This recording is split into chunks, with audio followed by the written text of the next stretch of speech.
Welcome back, everybody. We have another story coming out of the tech sector today. This time we're looking at HP. We're talking about HP plunging the most since 2020 on weak profit outlook, and also talking about job cuts. Now, the job cuts is the main thing that I want to focus on here, but first we're going to have a brief read. So, Hewlett-Packard Enterprise, HP, shares were on track for their worst day since 2020, after it said that profit in the coming year would be hurt by tariffs, weak margins on server sales, and execution issues. The company said that it would also eliminate around about 3,000 jobs. And this is not the only company that we've seen dealing with issues like this at the minute. We're seeing this a lot in the markets. Again, HP looking at laying off up to 2,000 employees all over the company. HP is looking to save 300 million through job cuts by the end of October. So the key takeaways for this: HP stated in an SEC filing that it would be laying off between 1 and 2,000 employees by October.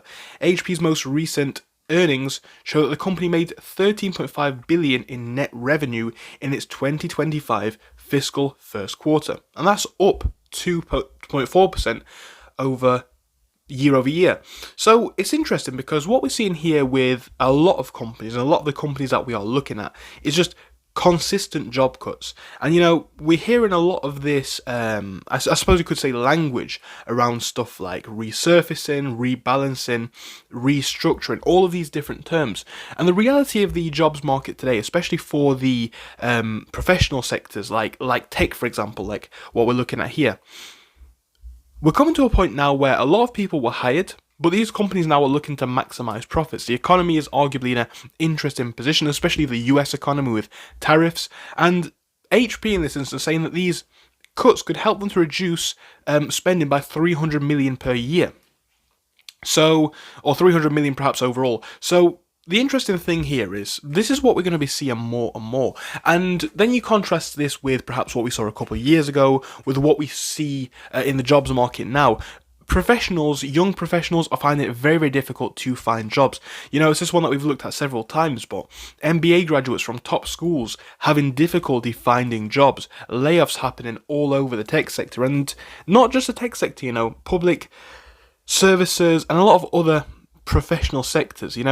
A lot of jobs at the minute, perhaps even all jobs, are quite difficult to get. All jobs are quite difficult to get at the minute, but the thing is, I suppose if you were still jobs, so it's minimum wage or round about that point, there is still the opportunity to potentially find those. At the end of the day, though, who wants to get an MBA from a top school or even a degree in a respectable subject and not be able to find a job in the market that they've trained for, or any kind of a professional job at all?